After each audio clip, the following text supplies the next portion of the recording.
Hello, friends. Communication is fundamental to human existence.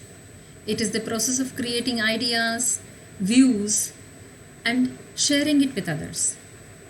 Communication allows us to share our feelings, our thoughts, our views with others.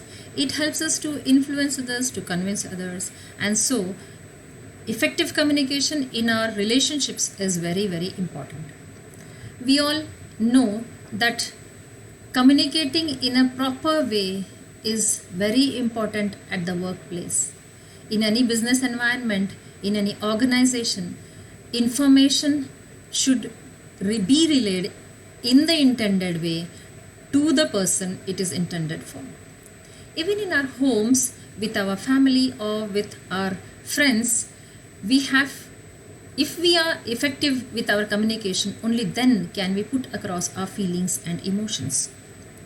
As teachers, it is very important that we have good communication skills so that the concepts and ideas are clearly understood by our students. So we are here to understand the barriers to effective communication and how to overcome them. First, we will take a look at what is effective communication, and then we will discuss the various barriers or hurdles which can come in the way of communicating thoughts or feelings or information, and how these can be overcome. What is effective communication?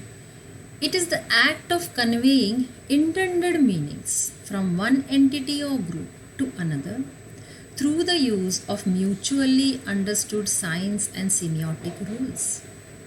It is the act of conveying meanings. Any communication is that, but intended meaning, the meaning that was intended by the person speaking or giving the written word to the person who is listening or who is getting the information. It is the act of conveying the meaning in the way, the proper meaning which was meant from any person or entity, organization or any group to another through the use of mutually understood signs and semiotic rules. That means the body language should be understood, the culturally, the signs and body language that are used should be understood by the group or the person for whom it is intended. It should be in a mutually understood language. And that is why we can say that communicating effectively means that the information is relayed while retaining the same in the content and the context.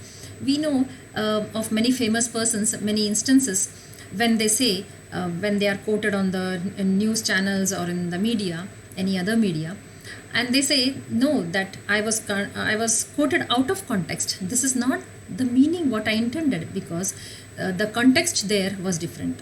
So in effect, effective communication is if the information is conveyed in the proper way to the person intended and with the exact meaning it was meant by the person speaking.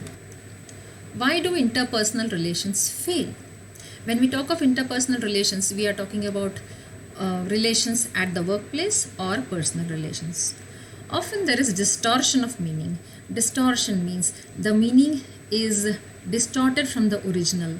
It can be, an example of this can be the grapevine, office grapevine, or we can say the rumors, okay, or gossip.